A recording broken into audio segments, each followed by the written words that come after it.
संविधान के उन प्रमुख वादों के बारे में चर्चा करेंगे जिनके बारे में प्रत्येक विधि के एग्जाम में क्वेश्चन बनता ही है, ठीक है ना।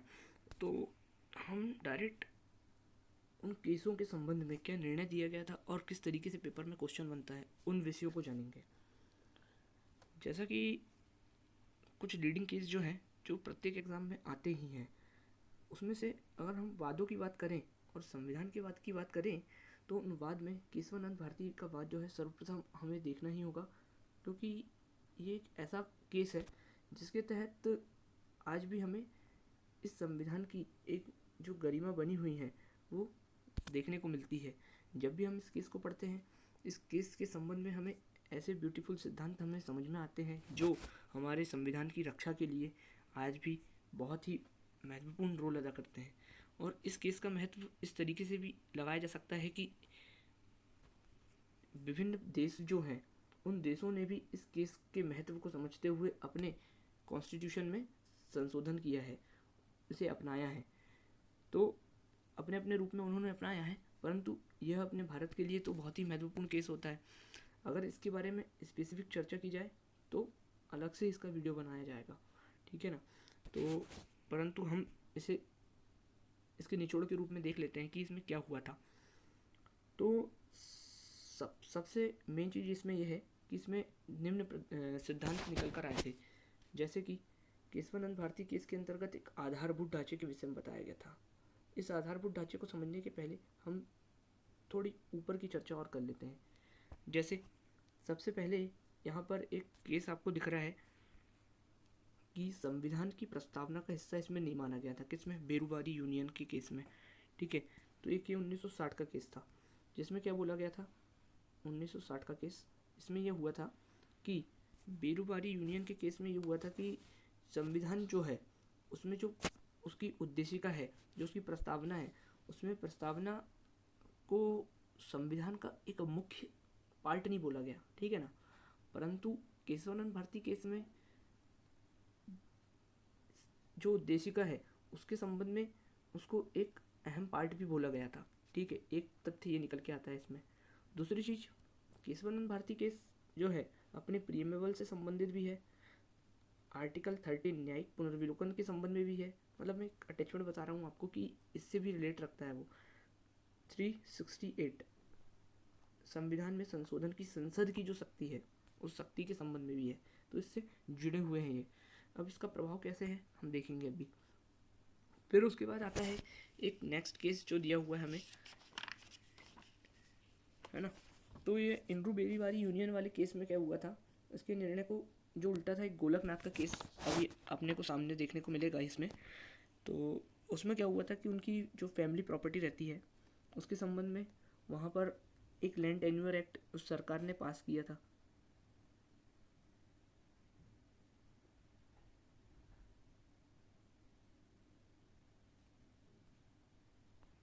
जिसमें बोला गया कि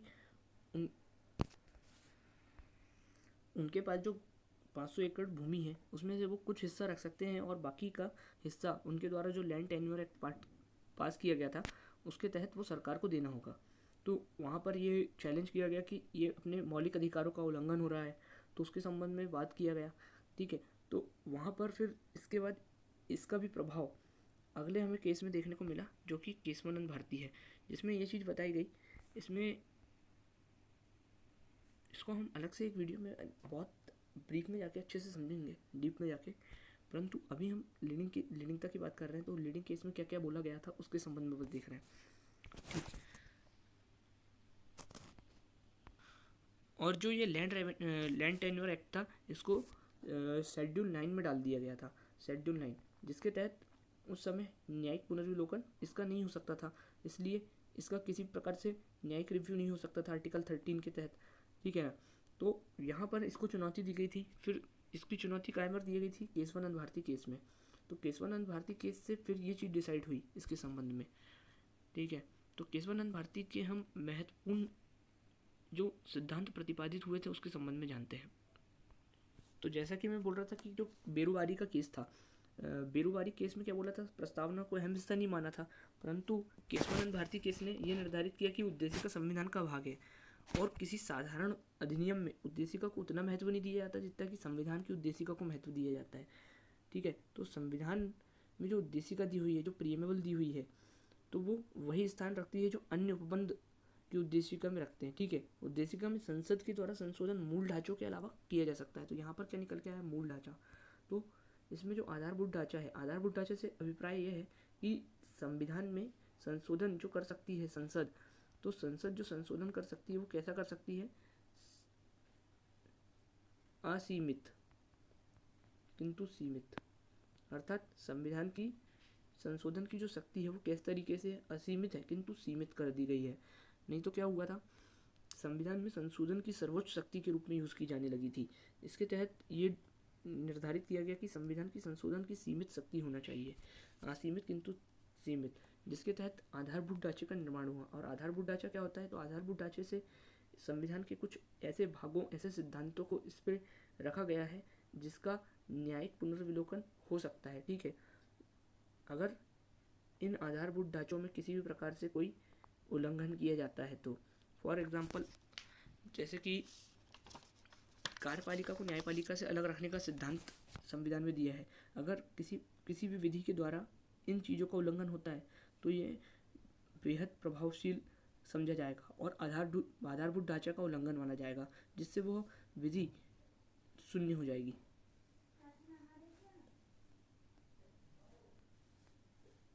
तो सीधी बात अपन क्या याद रख सकते हैं इसमें कि संविधान में संशोधन करने की जो शक्ति है, तो वहाँ पर जो संविधान में संशोधन जब संसद करेगी तो वहाँ पर वो चीज़ आधारभूत ढांचा जो है उसको ध्यान में रखते हुए करेगी, उसमें किसी प्रकार का कोई परिवर्तन नहीं होना चाहिए।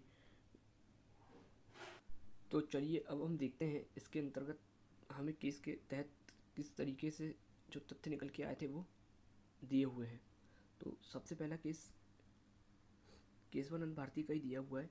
तो यहाँ पर क्या दिया हुआ है कि देखिए, संविधान में प्रमुखवाद संविधान का ये है, तो सबसे पहली चीज़ क्या है, प्रमुखवाद है। दूसरी चीज़ विधिक संप्रभुता जो है, भारतीय संविधान में निवास करती है, ना कि भारत के लोगों में।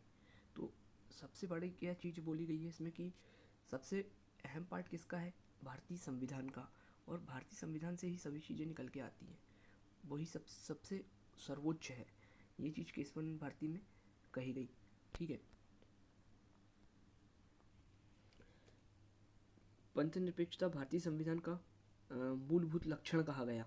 तो जो पंथ निरपेक्षता शब्द है, पंथ निरपेक्षता शब्द जो है भारतीय संविधान में प्रयोग किया गया है। ठीक है, तो पंथ निरपेक्षता शब्द जो है, एक तो ये अपना 42वें संविधान संशोधन से जुड़ा था।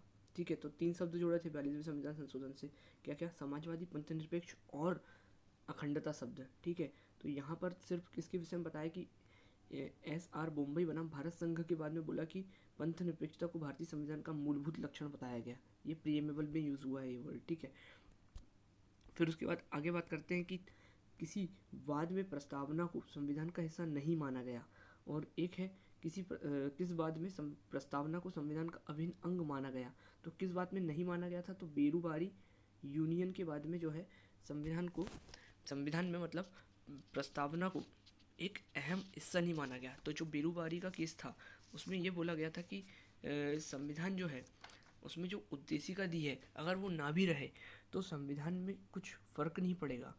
ठीक है, तो इन जो बेरूबारी यूनियन का केस था उसमें संविधान को उतनी प्रमुखता नहीं दी गई थी, परंतु केशवानंद भारती केस आने के बाद संविधान में जो प्रस्तावना है उस पार्ट को एक मूलभूत आधारभूत ढांचे के तहत उसे बनाया गया और उसके अंतर्गत सम्मिलित कर दिया गया। फिर उसके बाद न्यायपालिका राज्य नहीं है, और न्यायपालिका शब्द को जो है न्यायपालिका राज्य शब्द के अंतर्गत सम्मिलित कर लिया गया। तो 67 का केस नरेश बनाम स्टेट ऑफ महाराष्ट्र, ये 1 नंबर के क्वेश्चन के रूप में पूछा जाता है ना, तो ये केस बहुत इंपॉर्टेंट है। मैंने पूरे महत्वपूर्ण केसों के बारे में ही चर्चा की है इसमें। तो नरेश बनाम स्टेट ऑफ महाराष्ट्र का जो बात है, ये न्यायपालिका राज्य नहीं है बोला था, और न्यायपालिका राज्य है किसमें बोला था, तो AR अंतुल्य बनाम RS नायक के केस में। तो इसे आप समझते हुए चलिएगा। ठीक, तो 67 का केस था ये, और ये 88 का केस था। फिर उसके बाद संविधान के निर्वचन में प्रथम बार भविष्य लक्षी निर्णय का सिद्धांत लागू किया गया था। गोलकनाथ बनाम पंजाब राज्य। तो ये वाला जो केस था कि संविधान के निर्वचन को प्रथम बार भविष्यलक्षी विनिर्णय, यहाँ पर प्रथम बार में बोला जा रहा है कि भविष्यलक्षी विनिर्णय के सिद्धांत। तो इसके अंतर्गत क्या हुआ था, गोलकनाथ बनाम पंजाब राज्य का जो 1967 का केस है, तो ये भी कलेक्ट उसी श्रृंखला से है, केशवानंद भारती के ऊपर, और जो 1960 का जो केस था उसके बाद का केस, उसी बीच की कहानी है ये। तो एक पूरी श्रृंखला वाइज ये वीडियो अलग से आपको उसकी पूरी श्रृंखला वाइज दी जाएगी, परंतु अभी हम इसके न्याय निर्णय सिद्धांतों के विषय में चर्चा कर रहे हैं। तो उसके तहत अगर हम समझें कि इसमें क्या बोला गया था, इसमें ये बोला था कि जो भाग 3 है, भाग 3 के अंतर्गत कह दिया अपने मूल अधिकार के बारे में बताया। तो उसमें ये बोला कि भाग 3 जो है उसमें संसद जो है संशोधन नहीं कर सकती। इसमें कुल मिला के एक ये वाली बात कही गई थी। और इस पर एक चीज़ और कही कि इसमें जो इसके पूर्व की जो बात थी, शंकरी प्रसाद का बात था और एक सज्जन सिंह का बात था, उसको उल्टा गया था इसमें। ठीक है, इसमें ये कहा गया कि संसद को संविधान के भाग 3 में संशोधन की कोई शक्ति प्राप्त नहीं।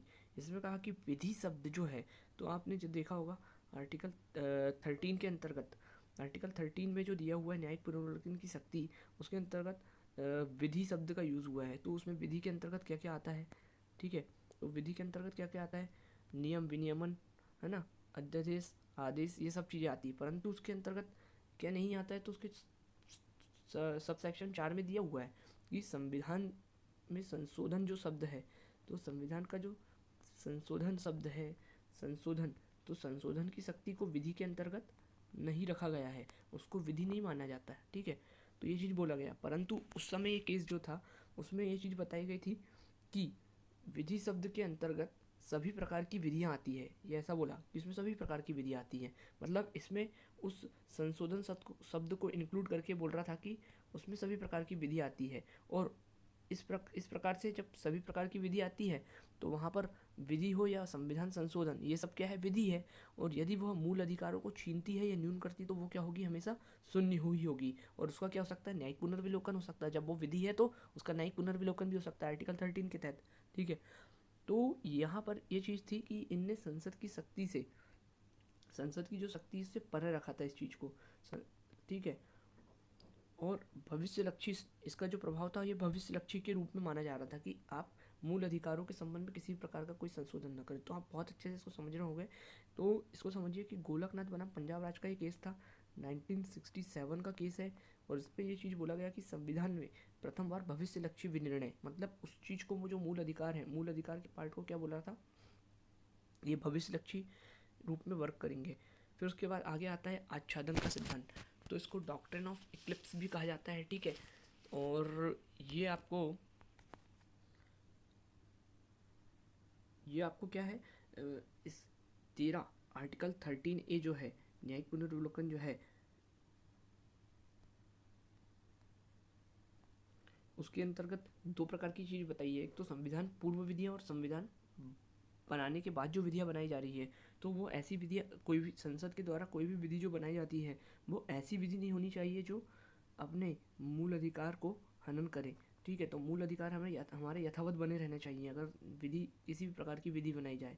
या फिर ऐसी विधि जो कि संविधान, ये जो संविधान है, इस संविधान बनने के पूर्व की है। तो संविधान बनने के पूर्व कोई भी ऐसी विधि बनी हुई थी जो अपने 1950 के बाद जो भी हमारे मूल अधिकार उसमें प्रदत्त किए गए थे उसका हनन करती थी, वो वहाँ तक, वो उस लेवल तक क्या हो जाएगी, आच्छादित हो जाएगी। मतलब उसमें उसको ढक दिया जाएगा, अर्थात वो अमान्य हो जाएगी।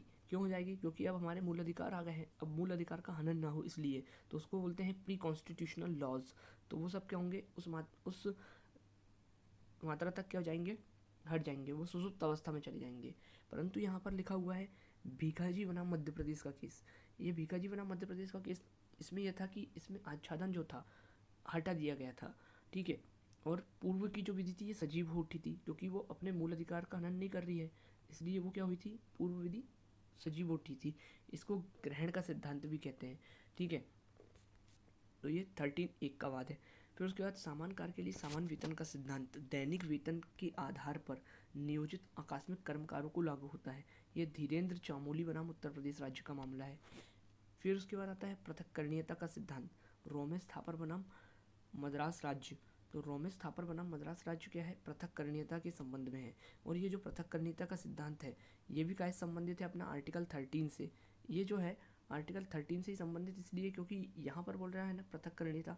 पृथक्करणीय से तात्पर्य ये होता है कि अगर कोई विधि थी, उस विधि में कुछ ऐसे प्रावधान दिए हुए हैं जिसमें उसका आधा भाग मान के चलिए ऐसा है कि जो हमारे मूल अधिकार है उनका हनन कर रहा है, परंतु आधा भाग या उसमें से कुछ भाग क्या कर रहा है, या कुछ धाराएं, उसके अंदर जो धाराएं दी हुई है तो धाराएं वो बस अपने मूल अधिकारों को हनन कर रही है, तो उसमें से उतना भाग ही हटा दिया जाएगा। ठीक है, पूरी की पूरी विधि को समाप्त करने की ज़रूरत नहीं है, परंतु प्रावधान कुछ ऐसे हैं कि वह पूरी विधि से जुड़े हुए हैं, तो वहाँ पर पूरे के पूरे कॉन्स्टिट्यूशन उसका जो मतलब उसका भी जो भी लॉ है उस लॉ को ही हटाना पड़ेगा, समाप्त करना पड़ेगा। इसको बोलते हैं पृथक्करणीयता का सिद्धांत। तो ये केस था रोमेश थापर बनाम पंजाब राज्य के संबंध में। ठीक है, अब इसके संबंध में और भी केस हैं, जैसे कि ए गोपालन बनाम मद्रास राज्य का केस था, जो है ना ए गोपालन बनाम मद्रास राज्य का केस इसमें देख सकते हो आप पृथक्करणीयता के अंतर्गत। और भी एक दो केस है, जैसे कि एक है बम्बई बनाम बलसारा का केस है, इसमें मैं आपको साथ में बता दे रहा हूँ, है ना। तो बम्बई बनाम बलसारा का केस है एक, इसमें क्या हुआ था, एक मग निषेध अधिनियम था 1949 में, उसके उपबंध जो थे उसको असंवैधानिक घोषित कर दिया गया था। और जैसे कि रोमेश थापर का केस था, तो इसमें क्या हुआ था, इसमें भी पूरे के पूरे अधिनियम को ही क्या कर दिया गया था, असंवैधानिक कर दिया था। एक श्रेया सेंघल का केस आता है, बहुत इंपॉर्टेंट है, श्रेया सेंघल, है ना, वर्सेस यूनियन ऑफ इंडिया। तो इस केस में क्या हुआ था, इस केस में आईटी एक्ट जो है अपना, आईटी एक्ट है ना 2000, इसकी धारा भी, इसके ऑप्शन भी पूछ लिया जाता है, आईटी एक्ट 2000, उसके संबंध में जो धारा उसके अंदर 66A दी हुए उसको क्या कर दिया था, असंवैधानिक घोषित कर दिया था। ठीक है, इस चीज़ से इतने सारे फैक्ट निकल के आए। फिर किस बात में कहा गया था कि मूल अधिकारों को त्यागा नहीं जा सकता है, तो ये जो है अधित्याग के सिद्धांत से संबंधित है, आर्टिकल 13(2) से, जिसके अंतर्गत क्या दिया था कि इसमें ये चीज़ बताई कि ये है पोस्ट कॉन्स्टिट्यूशनल लॉ।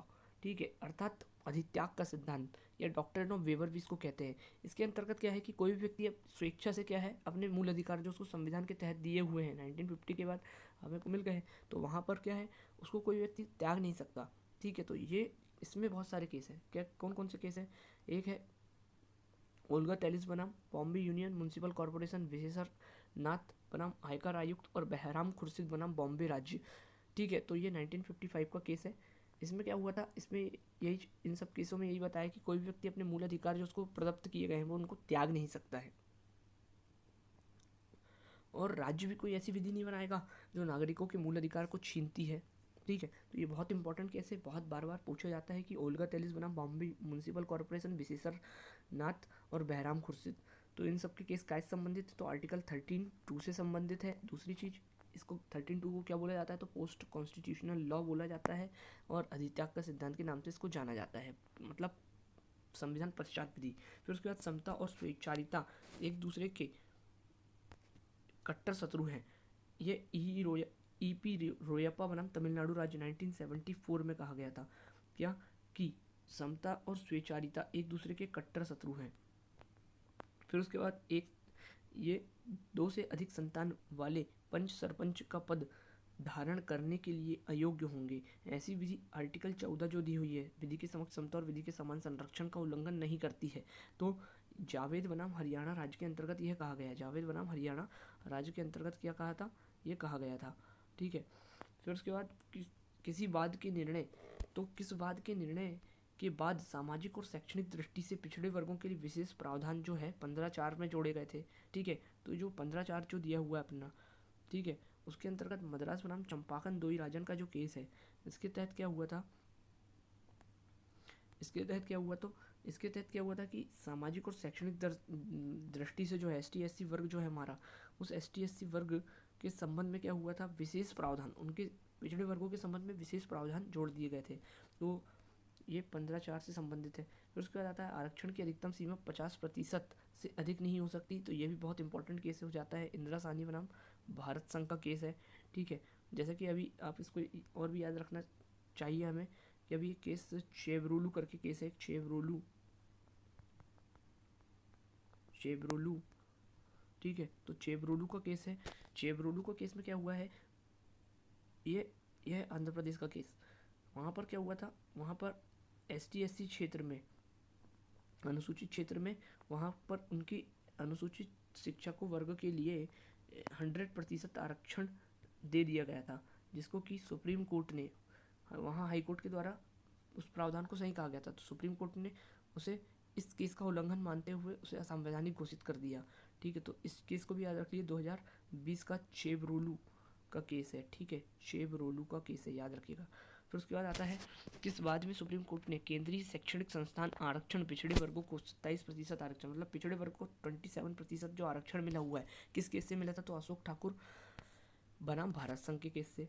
इसके बाद विपरीत लिंग जो ट्रांसजेंडर है उसको सुप्रीम कोर्ट ने मान्यता प्रदान करते हुए सभी अधिकार और आरक्षण का अधिकार भी प्राप्त किया है। तो कहाँ पर ये कौन सा केस था, तो राष्ट्रीय विधिक सेवा प्राधिकरण बनाम भारत संघ। फिर उसके बाद आर्टिकल जो है अपना 16(4) के अंतर्गत आरक्षण कार्यपालिका के आदेश पर भी दिया जा सकता है, मतलब कि जो कार्यपालिका है ना वो भी आदेश करके आरक्षण दे सकती है। ये कौन से केस में कहा गया, तो इसके लिए विधि बनाना जरूरी नहीं है, मतलब कार्यपालिका भी स्वयं से क्या कर सकती है, आरक्षण दे सकती है। ये इंदिरा साहनी बनाम यूनियन ऑफ इंडिया, जिसमें 50% वाली बात कही गई थी, उसमें कहा गया। ठीक है, फिर कैरी फॉरवर्ड बात को अधिकारातीत घोषित किया गया था देवदासन बनाम भारत संघ के बाद में। तो कैरी फॉरवर्ड बात को अधिकारातीत घोषित कर दिया, मतलब असंवैधानिक बोल सकते हो आप। फिर उसके बाद केचप का नियम किस मामले में स्थापित हुआ था, तो स्थापित हुआ था भारत संघ बनाम वीरपाल सिंह चौहान। फिर आर्टिकल 21वां